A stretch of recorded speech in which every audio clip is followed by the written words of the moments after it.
Je ne veux plus rester avec une armée pareille. Cet officier qui attachait des poignets avec du fil de fer barbelé, les SS faisaient ça aussi. Je voulais pas qu'il meure, ce petit gars, 19 ans. Qu'est-ce qu'il avait fait? Il voulait que son pays soit libre. Je n'ai pas déserté, je n'ai pas trahi, je me suis rallié à une cause qui me semblait juste.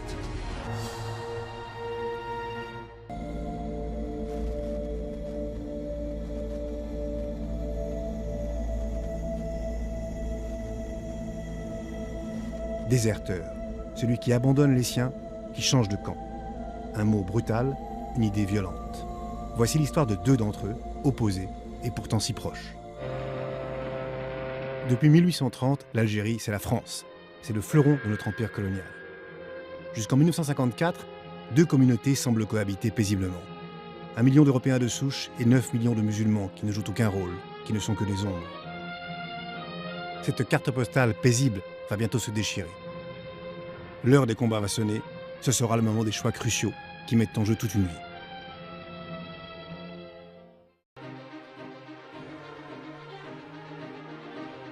Par goût du défi, Noël choisit les parachutistes. Tant qu'être soldat, je voulais être un vrai.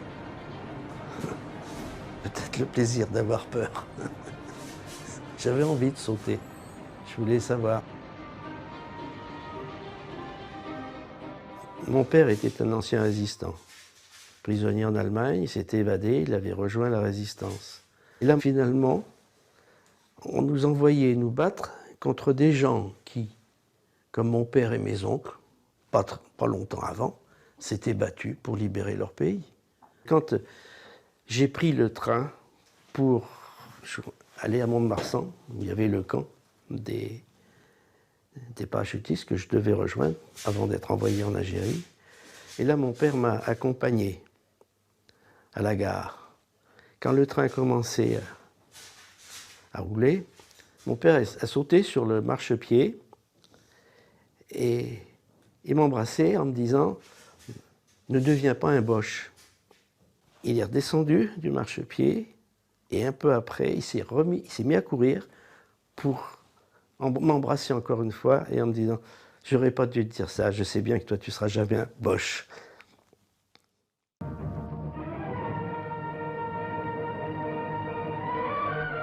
Un jour, on me confie 2 prisonniers. Ils étaient attachés avec du fil de fer au poignet. Le fil de fer entrait dans la peau, le sang et les mouches dessus. À la main, je ne pouvais pas l'enlever, ça. Donc j'ai demandé à un de mes gars d'aller chercher une pince. Il est revenu, j'ai coupé le fil de fer. Et je me suis servi du morceau de tissu qu'il avait au-dessus de la tête, c'était très long, pour remplacer, pour faire un lien, mais au moins celui-là qui ferait pas mal. Arrive un capitaine, et quand il voit qu'il n'est plus attaché avec du fil de fer, mais avec du tissu, il se met à hurler quel est le con, le salaud qui a fait ça. Et il regardait autour de lui, alors je n'ai pas pu faire autrement que dire ben, c'est moi. Et c'est lui-même qui a rattaché avec du fil de fer et en serrant la pince. Le barbu, il y en avait un qui était barbu, on l'emmène à Tébessa. Mettez-le dans l'hélicoptère. Et peu après, j'entends l'hélicoptère qui revient. Ce qui m'étonne, parce qu'il pour aller à Tébessa et revenir, il fallait beaucoup plus de temps. Et là, il y a des gars qui descendent de cet hélicoptère. C'était un groupe spécial qui allait de bataillon en bataillon pour faire le sale travail. Voilà, c'était ça. Et j'ai dit, mais il est où le prisonnier? Ça ne te regarde pas. Il y avait un caporal africain qui venait d'arriver et qu'on m'avait donné comme adjoint. Et lui me dit, ils l'ont balancé. Là, je ne voulais pas le croire. Non, pas nous, pas les Français. Mais quand j'ai demandé au capitaine, et l'autre, là, le jeune, qu'est-ce que vous en faites? Il n'y a rien à en faire. Demain, c'est de la corvée de bois. Exécution sommaire. Et moi, je ne voulais pas qu'il meure, ce petit gars, 19 ans. Qu'est-ce qu'il avait fait? Il voulait que son pays soit libre? Je n'en pouvais plus. Je ne voulais plus rester avec une armée pareille. Cet officier qui attachait des poignets avec du fil de fer barbelé me rappelait ce que mon oncle, déporté, m'avait déjà raconté, que les SS faisaient ça aussi. Donc j'en pouvais plus. Bon, je me suis calmé, je réfléchissais, il faut que je le fasse partir, mais tout seul. Avec une balle dans le talon, il n'ira pas loin. Il faut que je parte avec lui. Et partir, pour moi, c'était comme pousser un cri. Il marchait mal, parce qu'il avait cette balle dans le talon. Et ce prisonnier que j'emmenais avec moi pour le libérer, il s'appelait Nessir Mohamed Salah. أنا اسمي نصير محمد صالح. Je ne savais pas ce qui allait m'arriver, si le colonel allait me tuer ou me libérer. Noël m'a proposé 3 fois de partir avec lui. La première fois, j'ai dit non. La deuxième fois, j'ai dit non aussi. La troisième fois, j'ai dit d'accord. Il avait terriblement peur. Il claquait des dents parce qu'il pensait que j'allais l'exécuter. Alors, c'est un peu fou, mais j'ai pris le fusil et j'ai chargé, parce que je n'avais pas mis de cartouche dedans. J'ai chargé et je lui ai tendu. Il avait donc un fusil armé contre moi. Et ça suffit. Il a compris. Il a compris. Il s'est levé et s'est mis à marcher avec moi en direction de la montagne.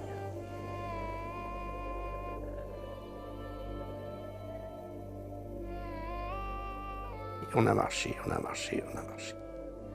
On a trouvé un corps écrasé, la tête complètement éclatée, le visage bouffé par les chacals.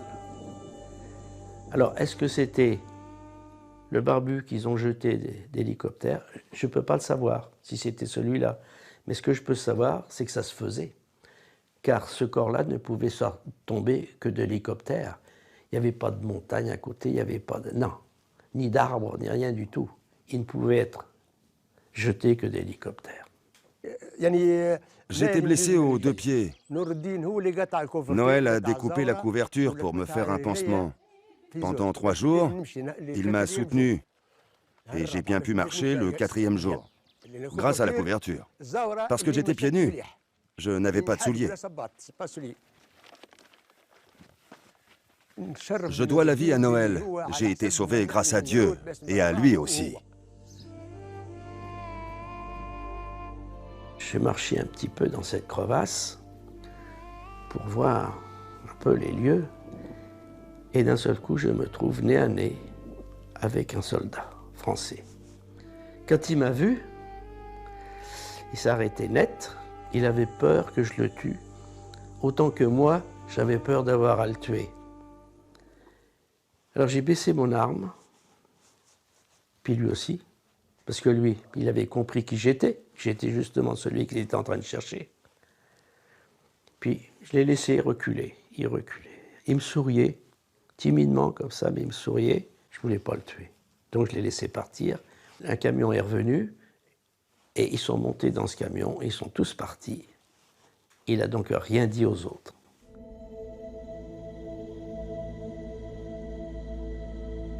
Quatrième, 5e jour de notre fuite, on n'avait plus rien, paumé, crevé. C'était des dunes. Et j'ai entendu le braiement d'un dromadaire. J'ai marché et finalement, du haut d'une dune, j'ai vu des tentes de bédouins. Et à ce moment-là, un avion arrive, mais presque en rase-motte. Il n'y avait qu'une chose à faire. Je me suis jeté sous leur tente, dans leur tente. Et là, ça a été incroyable, parce qu'ils m'ont relevé. Et il y avait une vieille femme, surtout, qui me faisait penser à ma grande tante, qui me serrait dans ses bras. Et il savait pourquoi, qui j'étais, etc. Le tam-tam bédouin, quoi. J'avais gardé cet écusson des paras sur mon béret. Elle le regardait, moi j'ai pensé, bon, Ça a l'air de lui plaire, c'est comme un bijou, je l'ai enlevé. Et je lui ai donné, et elle se l'est accroché sur la poitrine.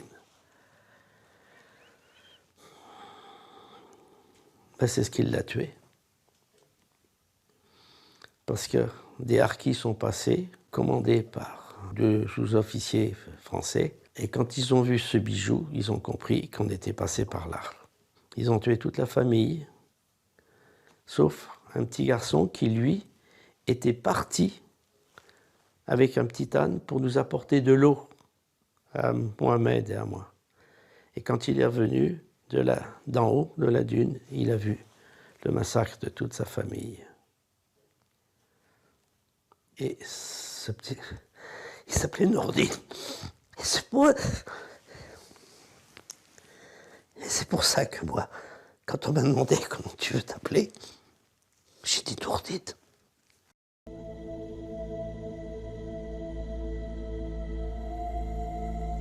On a fini par passer la frontière tunisienne à dos de dromadaire, qui nous avait été prêté par les Bédouins. Et on nous a emmenés dans une espèce de cabane. On a passé la nuit. Et j'étais réveillé le lendemain matin parce qu'il y avait beaucoup de gens qui parlaient. Ils attendaient que je me réveille. C'était la famille de Mohamed, dont sa mère, qui était venue là. Elle était tombée à genoux, ça me gênait, et elle n'arrêtait pas de m'embrasser les mains. Arrive une voiture de police tunisienne. Alors là, je me suis dit, qu'est-ce que je fais? Je me mets à courir ou quoi? Et là, on me retient, on dit, non, non, non, non, ils sont là pour nous aider. Et en effet, les policiers tunisiens nous ont fait entrer dans leur voiture et ils nous ont emmenés à RDF, où là, j'ai été comme un coq en pâte pendant longtemps, avant de monter à la montagne pour rejoindre la troupe de Taleb Larbi. En 1956, la frontière est encore très perméable. Les hommes du FLN la franchissent sans cesse pour mener leurs opérations. Les 2 fuyards vont ainsi entrer très vite en contact avec un de ces groupes. C'est fermé. C'est une vieille histoire, une belle histoire. C'est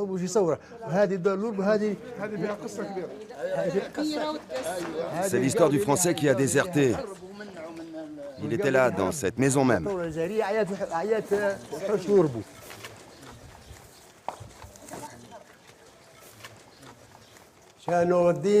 Nourdine était là, et il dormait là. Il mangeait là, et moi j'étais juste à côté.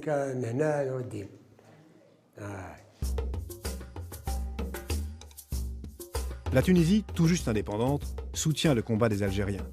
Favrolière est vu Ardieff comme un héros. Il aide même les habitants à se débarrasser de pillards et gagne confiance et respect. Un des chefs locaux du FLN est très vite informé de la présence des 2 hommes. Surpris, il décide de leur rendre visite. On l'appelait alors Ali Ben Béchir. Au début, je n'avais vraiment pas confiance en Mohamed Salah et Noël, parce que l'armée française avait déjà plusieurs fois essayé d'utiliser des gens pour infiltrer l'armée de libération dans la montagne. C'était normal d'être méfiant. J'ai désigné quelques personnes, des civils, pour les surveiller tous les 2, de loin, sans qu'ils s'en rendent compte. Mais on a su que l'armée française recherchait un déserteur français dans les environs de Redeyef. Et là, du coup, on les a crus. Après plusieurs semaines, on est parti d'ici pour aller dans la montagne. Là-bas, on a retrouvé plusieurs groupes de moudjahid. On revenait ici de temps en temps pour se ravitailler. Ce qui n'était au départ qu'une révolte instinctive devient un engagement. Condamné à mort par la France, Noël Favrolière rejoint définitivement la rébellion algérienne. Où je serais allé?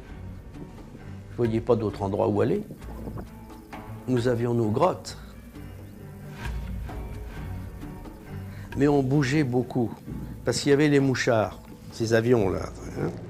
Et une fois qu'on avait été survolé, il ne fallait surtout pas rester là. On marchait souvent toute la nuit. Je croyais que les paras, c'était des durs. Parce que quand tu es parachutiste, tu fais des marches d'endurance.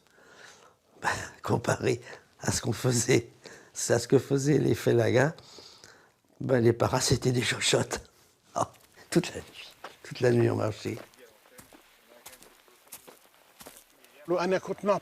C'était devenu un ami. On l'aimait beaucoup. Mais aussi, on avait de la pitié pour lui. On savait que c'était un étranger et qu'il n'était pas habitué à nos conditions de vie très difficiles. On n'avait rien. On savait bien que dans l'armée française, il vivait bien mieux que nous, les Moudjahid dans la montagne. C'était dur pour lui. Au début, il ne pouvait même pas manger notre nourriture. Il ne la supportait pas. Alors, quand j'envoyais l'agent de liaison chercher de la nourriture pour le groupe, je lui demandais à chaque fois de rapporter un petit gâteau, des biscuits secs pour Nourdine. C'était le seul luxe qu'il pouvait se permettre. Du coup, tout le monde donnait sa part à Nourdine. Je me sentais si bien avec eux. On était devenus frères. Pour moi, Noël, enfin Nourdine, est toujours dans ma tête, dans mes souvenirs. Toujours, depuis 1957.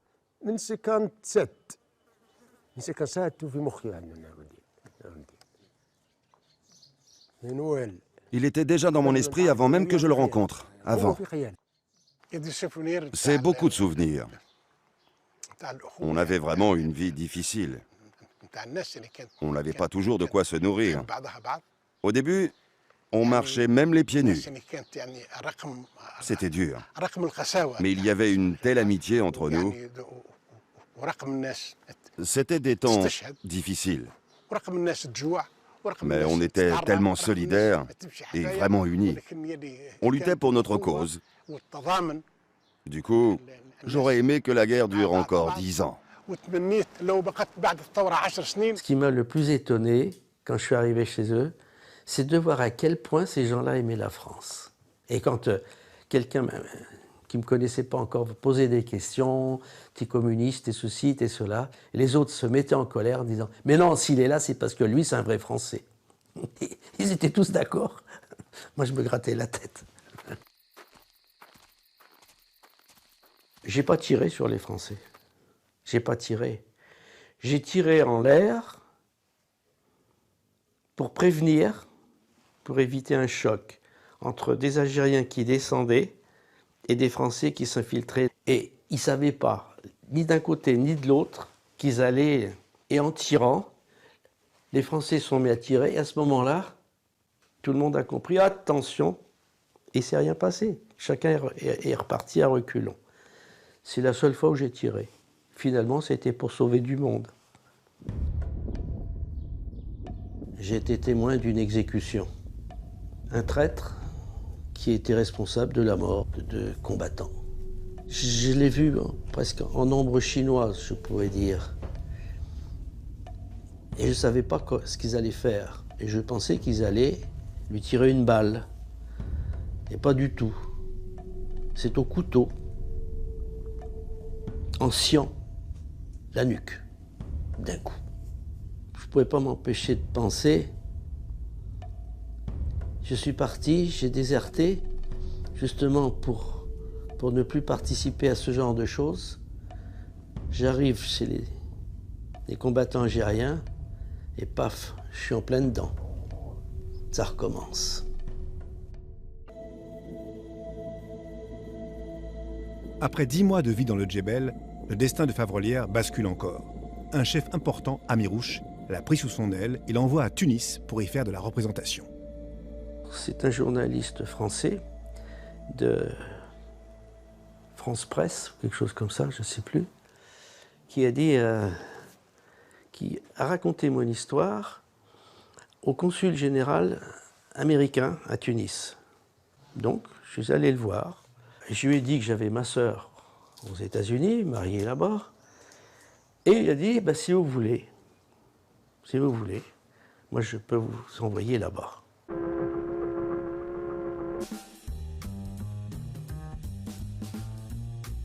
À À New York, Favrelière est d'abord membre officiel de la délégation algérienne à l'ONU. Puis, pour survivre, il devient laveur de carreaux, baby-sitter, dessinateur, et sort son livre « Le désert à l'aube », rapidement interdit en France. Mais les services américains le surveillent de près et le convoquent souvent. D'abord, il me demandait si j'étais communiste, si je l'avais été, si j'en connaissais. Ou alors, des questions stupides en me demandant pourquoi Mohamed Yazid a épousé une Américaine. Et moi, j'ai répondu, mais parce qu'ils en étaient amoureux. Ça les énervait, ce genre de truc. Et un jour, ils disent, écoutez, ça ne va pas. On est obligé de vous passer au détecteur de mensonges. Et là, moi, je dis, mais vous n'en avez pas le droit. Vous êtes condamné à mort dans votre pays. Et ils seraient très contents de vous revoir. On peut vous expédier là-bas. J'ai dit, bon, allez, amenez-le votre truc, et puis qu'on en finisse. Le détecteur ne donne rien, bien sûr. Et après une agression au couteau par des Français, Favrelière va voir d'autres services officiels. Et là, surprise. Il dit, mais vous aviez affaire à la CIA. Nous aussi, c'est le FBI. Et s'il y a un problème avec vous, du moment que vous êtes en notre pays maintenant, c'est nous que ça regarde, pas eux. Donc, si vous appelez une prochaine fois, surtout, vous nous prévenez. Ce qui fait que j'ai été protégé de la CIA par le FBI. Absolument. Je suis revenu en 1964, mais de façon clandestine, en France, invité par le comité Maurice Audin, sous la houlette de Jean-Paul Sartre, Simone de Beauvoir et de quelques autres. On m'a présenté, j'ai été interviewé, j'ai même pu avoir une exposition, même deux. J'étais toujours condamné à mort, bien que la guerre soit terminée. Les prisons s'ouvraient après l'indépendance et on laissait sortir des gens de l'OAS, etc. Mais les gens comme moi, non. Donc, ma mère, sous le conseil d'un ami, professeur à la Sorbonne, a écrit à Madame de Gaulle. Madame, c'est parce que je suis une femme et une mère de famille que je prends la liberté de m'adresser à vous. Plutôt que de devenir criminel de guerre, Noël a désobéi à ses chefs qui n'étaient finalement, comme le général de Gaulle l'a dit, que des enfants perdus. Le tribunal militaire l'a condamné à mort le 29 mai 1958. Les années passent. Notre fils a maintenant 31 ans et il est obligé d'attendre en dehors que son pays veuille bien de lui. C'est douloureux et aussi profondément injuste, car il a agi en homme d'honneur et en patriote. La situation est telle que seul le président peut mettre fin à ce drame, rendre un fils à la France et ramener la paix dans le cœur d'une mère. Et 2 jours après, la réponse vient, c'était Madame de Gaulle, faites dire à Madame Favrelière que le général a lu la lettre et qui s'occupe de ce problème qui sera réglé très vite. Et je suis arrivé le lendemain à Paris. Et on m'a emmené alors, sans problème, à la caserne de Reuilly. Le commandant s'est livré à un interrogatoire, mais c'était pas méchant du tout. Il n'y a qu'une chose, à un moment, il dit, bon, vous êtes parti avec les armes, mais qu'avez-vous fait de ces armes? Et je dis, oh mais, mon commandant, moi je les ai enterrés dans le sable. Ah bon, écrivez, parce qu'il avait quelqu'un là qui dictait tout. Et j'ai compris que finalement ma réponse le soulageait. Ça simplifiait tout.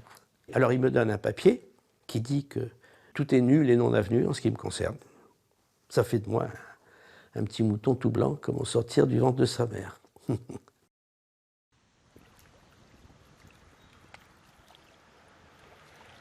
Parmi ceux qui étaient avec moi, j'en ai revu, bien après, une fois que tout était fini, à Paris. Et j'en ai rencontré un, on a parlé des anciens, et je lui ai dit, j'aimerais bien les revoir, mais eux, ils ne veulent pas te revoir, parce qu'ils ont honte. Toi, tu as agi, eux, ils ne l'ont pas fait. Je n'ai pas déserté, je n'ai pas trahi, je me suis rallié à une cause qui me semblait juste. Il y a des gens qui n'ont pas compris, etc. Je crois tout simplement qu'on n'avait pas la même France. La mienne,